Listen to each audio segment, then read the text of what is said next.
동회천 순례자의 교회 2024년 9월 8일 주일 예배입니다.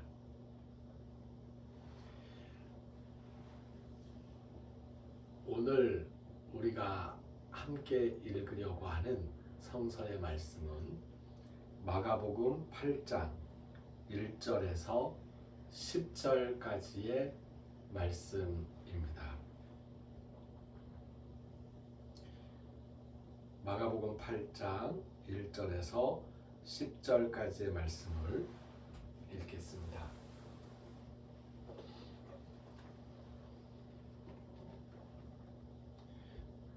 그 무렵에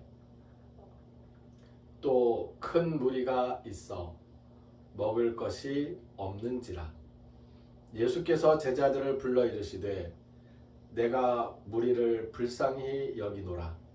그들이 나와 함께 있은지 이미 사흘이 지났으나 먹을 것이 없도다.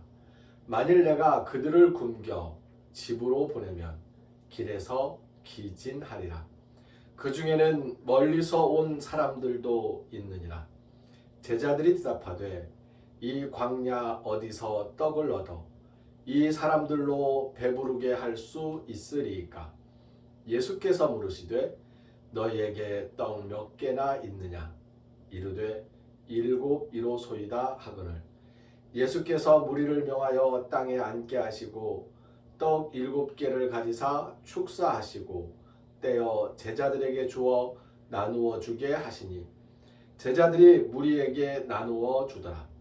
또 작은 생선 2마리가 있는지라 이에 축복하시고 명하사 이것도 나누어 주게 하시니 배불리 먹고 남은 조각 7광주리를 거두었으며 사람은 약 4,000명이었더라.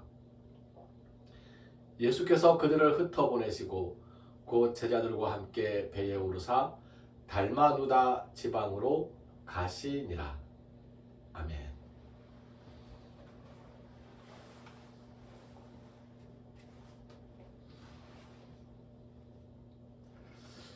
오늘 읽은 말씀은 4,000명이나 되는 큰 무리가 있는데 이 무리가 먹을 것이 없고 힘들어 하는 상황에서 예수님께서 그들에게 떡 7개와 작은 생선 2마리를 나누어 주어서 함께 먹게 했던 이야기입니다. 마가복음서의 앞부분에서는 5,000명이나 되는 사람들에게 예수님께서 떡 5덩이와 물고기 2마리로 배부르게 나누어 먹게 하였던 이야기가 기록되어 있습니다. 2번 반복된 사건입니다.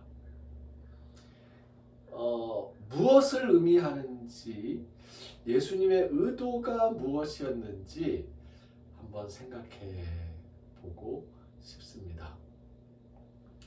사람이 모여서 경제 생활을 함께하는 경제 공동체, 이 경제 생활 공동체를 이루기에 적정한 숫자는 몇 명일까요? 요즘에는 다 단독 가구가 많다 보니까 단독으로 내 혼자 경제생활 단위가 되고 있습니다. 하지만 보통 하나의 가족이 기본적인 경제생활 공동체를 이룹니다. 그래서 예전에는 이 경제 공동체의 단위인 가족을 식구라는 말로 불렀습니다. 같이 먹는 사람들이라는 뜻이지요. 사회학적으로 살펴보았을 때 이 같이 먹는 사람들의 숫자가 점점 불어났을 때에 몇 명까지가 가능할까? 보통 한 300명, 500명 정도까지는 가능하다고 봅니다. 근데 1,000명, 2,000명, 4,000명 넘어가게 되면 그 경우에는 조금 복잡한 체계를 이루어내기 시작합니다. 어떤 조직이 생길 수도 있고요. 그리고 이렇게 나누어서 함께 먹도록 해야 하지 4,000명이 다 같이 똑같이 나누어 먹는 일이 좀 불가능한 상황에 이릅니다. 그러면 어떤 사람들은 조금 더 많이 먹게 되고 어떤 사람들은 조금 덜 먹게 되고 어떤 경우에는 4,000명, 5,000명밖에 안 되는 작은 규모의 마을이라고 하더라도 4,000명, 5,000명 마을 이게 뭐 그렇게 작은 규모는 아니지만 그래도 이거 하나의 마을로 본다면 이 마을인 경우에도 조금 잘 먹는 사람과 못 먹는 사람이 나뉠 수가 있습니다. 작은 섬인 추자도 지금 인구가 1,000명, 1,500명 정도거든요. 1,500명 정도 되는 그 인구가 다 같이 모여서 먹고 마시는 않고 개별적인 그 경제 단위가 있어서 더 잘 먹는 사람도 있고 더 못 먹는 사람도 있을 수 있겠죠. 이게 지금 4,000명, 5,000명이라는 이 그 무리의 숫자는 한 마을에 해당되는 숫자인데 이 사람들이 지금 함께 가고 있는 거예요. 이 사람들은 무엇인가 각자 흩어져 있다가 몰려든 사람인 것 같지 않고요. 지난번에 5,000명일 경우에는 그 5,000명이라는 숫자가 여기저기에서 몰려든 사람들의 숫자가 5,000명이었어요.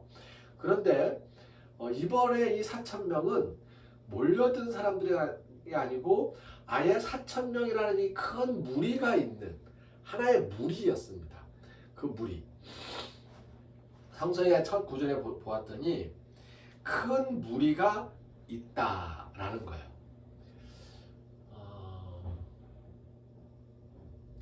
팔레스틴 지역은 집을 짓고 정주해서 사는 사람들도 있고 요 천막을 들고 또 돌아다니면서 잠시 천막을 치고 지내다가 다시 이동하는 사람들이 있고 이 정주인들과 이동인들, 정주인과 이동인이 함께 지내는 지역이 팔레스틴 지역입니다. 아마도 이 4,000명의 무리는 이 이동인의 무리였던 것 같습니다. 이동하는 사람들이었어요. 근데 그 사람들이 지금 경제 생활이 그렇게 풍요롭지가 않은 상황이었던 것입니다. 그리고 그 사람들이 예수님께서 그 사람들, 그러니까 이동하는 마을 사람들이죠. 네. 이동하는 마을 사람들이 지금 정착해 있는지 잠깐 쉬고 있는지가 이제 아니면 예수님과 같이 이동하는 상황, 그 같이 있는지 한 사흘 정도 되었다는 거죠. 그리고 예수님께서 이제 드디어 제자들에게 말을 꺼냅니다. 먹을 것을 좀 나누어 주고 싶다. 아마도 그때까지는 예수님께서 그들이 주는 걸 나누어 드셨을 수도 있습니다. 그런데 이번에는 사흘이 지난 이후에 예수님께서 먹을 것을 주었으면 좋겠다. 이들에게 이제 먹을 것이 떨어졌나 보다.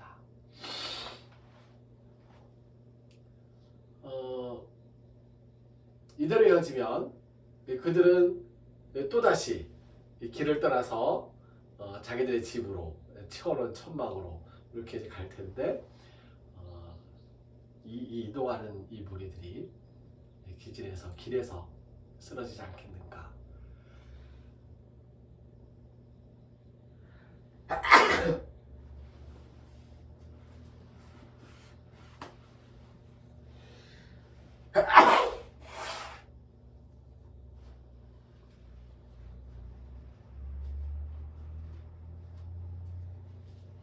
죄송합니다.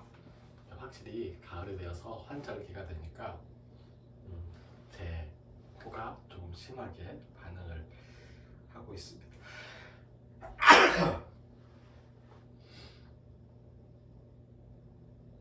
그리고 예수님께서 떡 7개를 들고 축사하시고 나누어 주시고, 작은 생선도 2덩어리 있으니까 축사하시고 나누어 주시고.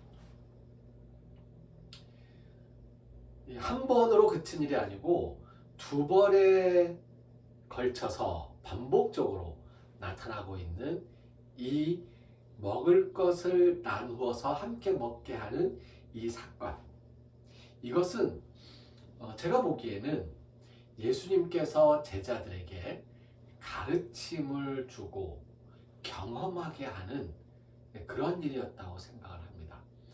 공동체의 코이노니아가 어떤 모습인지를 보여주시는 거죠. 하나의 코이노니아 훈련이다 라고 생각을 하게 됩니다. 그래서 오늘 저는 이 말씀에 근거해서 제목을 코이노니아의 훈련이라고 정해보았습니다.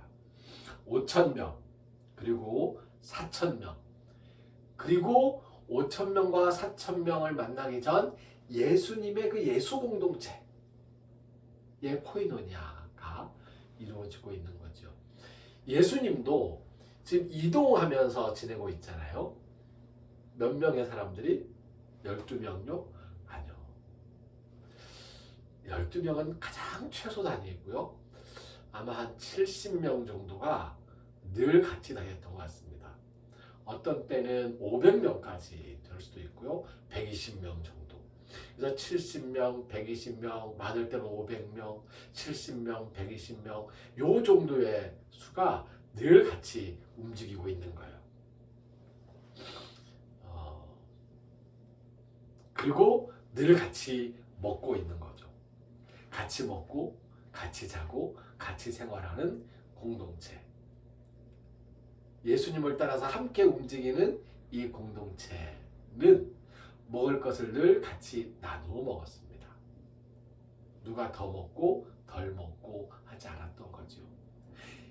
이것을 5,000명 단위에서 4,000명 단위에서 훈련을 해보고 있는 것입니다. 예수님의 이 기적 같은 이야기를, 이 기적을 우리는 아주 단순하게 문자적으로 생각하면 예수님이 축복했더니 떡이 부풀어 올랐다. 뭐 떼어도 이 모자라거나 이제 사라지지 않는 엘리사의 이 밀항아리가 되었다. 뭐 이렇게 이해할 수도 있고, 그렇게 이해하시는 믿음도 굉장히 훌륭한 믿음입니다. 하지만 저는 조금 더 다르게 이 부분을 이해하고 싶습니다. 나누는 거죠. 예수님이 먼저 나누어 주셨고, 그러면 먹을 것이 그래도 있었던 사람들은 그래, 이것도 나누자. 그럼으로써 먹을 것이 아무것도 없었던 사람들도 함께 먹을 수 있는, 나 혼자 먹기에도 모자라가 아니고 이 작은 것을 함께 꺼내놓고 나누어 먹을 때, 그때 서로가 배가 부르게 먹고도 남을 수 있다라는 거죠.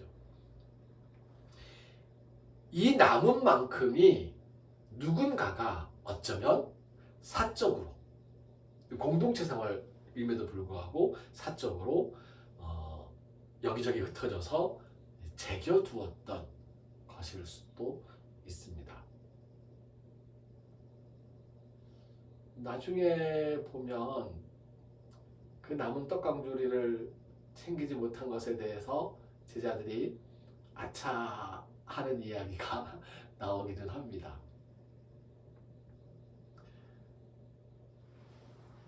예수님께서 가르쳐 주신 코이노니아 훈련, 공동체 훈련은 베드로를 비롯한 예수님께서 십자가에 달리신 이후에 이 세상에서 교회를 처음 시작할 때에 그때 시도되었습니다. 재산을 다 내놓고 함께 먹고 함께 지내는 거죠. 몇 가지 부작용도 드러났습니다.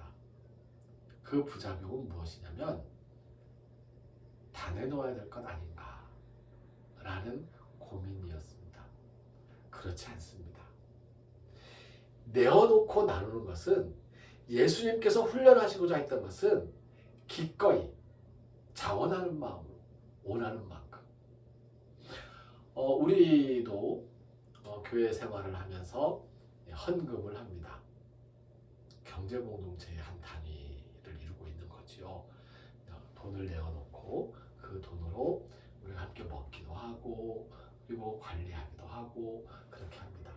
그러니까 얼마를 헌금해야 할 것인가? 전부 다 내놓아야 될 것인가? 정답은 원하는 만큼입니다. 안 내도 괜찮아요. 예, 안 내도 괜찮아요. 그리고 내도 괜찮아요. 그러니까 전제가 헌금을 하지 않아도 괜찮다, 당연하다는 걸 전제로 해서 내가 내고 싶은 만큼 낸다는 거죠. 그게 가장 아름다운 헌금 생활이고 예수님께서 훈련을 반복해서 시키고 싶으셨던 코이노냐 훈련에 바른 적용이 될 것입니다. 베드로는 이것을 교회에 적용할 때 잘못 적용했던 사례가 있습니다. 그러한 어리석음들을 반복하지 말고 우리가 함께 코이노냐 훈련, 서로 나누어 먹는, 굶어서 기진해서 쓰러지는 사람이 없도록 함께 나누는 훈련. 나에게 있더라도 이것을 나눌 것으로 생각하고 나에게 아무것도 없더라도 내가 굶어 죽을 것이라고 생각하지 않는. 왜냐하면 함께 나눌 것이니까. 함께 나눌 것이니까. 세상에는 내가 노동력을 쏟아부으면 돈이 생기는 일도 있고요. 내가 내 시간과 노동을 투자했는데도 불구하고 시간과 노동을 들였는데도 불구하고 그게 전혀 돈이 안 되는 일도 있습니다. 어떤 사람들은 돈이 되는 일을 하고 어떤 사람들은 돈이 안 되는 일을 합니다. 돈이 안 되는 일은 이 세상에 쓸모없는 일입니까? 그렇지 않습니다. 이 세상, 이 사회에 쓸모 있는 일이기 때문에 지금 있는 겁니다. 그렇다면 돈이 안 되는 일을 하는 사람도 굶어 죽을 걱정이 없어야 되고 돈이 되는 일을 하는 사람도 이것이 온전히 내 것이라는 그러한 욕심을 버리고 나눌 것이다 라는 생각으로 공동체의 코이노냐 훈련이 우리가 살아가는 동안 그렇게 지속될 수 있으면 좋겠습니다. 예수님께서 우리에게 가르쳐 주신 기도에 보면 오늘 우리에게 일용할 양식을 주소서라는 구절이 있습니다. 톤 아르톤 헤몬, 우리의 떡을, 우리의 먹을 것을 톤 에피우시온 주시옵소서. 토스 헤민 우리에게 세메론 오늘 우리에게 필요한 양식을 주시는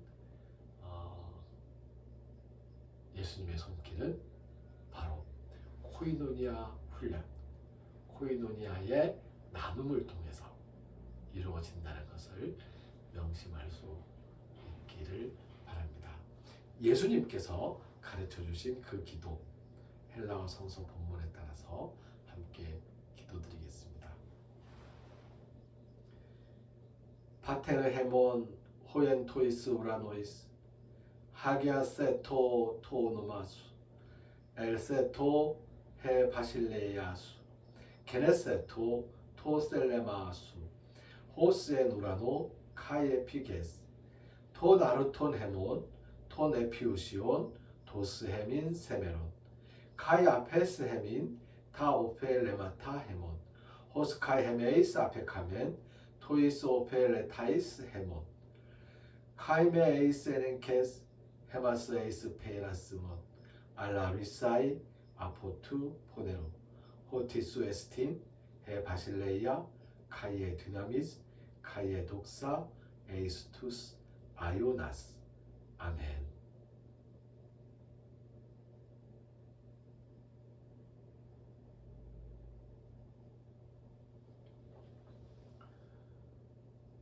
길을 걷다 문득 하늘을 쳐다보며 나아갈 길을 묻는 순례자들의 발걸음 위에 순례자들이 잠시 쉬어갈 수 있도록 쉼터를 제공하며 그들을 위해 섬기고 봉사하는 일꾼 순례자들의 손길 위에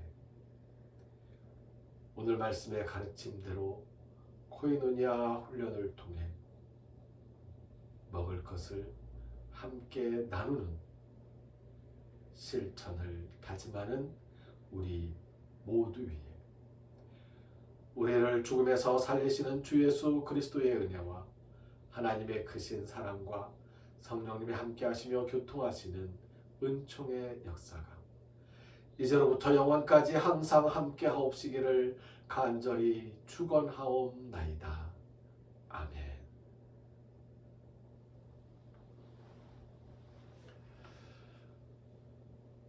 동해천 순례자의 교회 주일 예배는 1부와 2부로 나누어서 드리고 있습니다. 공간이 작기도 합니다만 1부 예배는 영상으로 참여할 수 있도록 이렇게 짧게 준비를 하고요. 2부 예배에서는 설교 이후에 설교에 대한 말씀을 함께 토의하고 논의하고 적용하는 그런 말씀의 응답 시간을 함께 가지고 있습니다. 대면 예배는 말씀과 말씀의 응답이 함께 구성되는 예배이고요. 영상 예배는 그게 거의 불가능하기 때문에 제가 말씀을 일방적으로 전하는 형식으로 그렇게 예배를 드립니다. 혹시라도 말씀에 응답하여 토론이든 문제 제기든 아니면 적용이든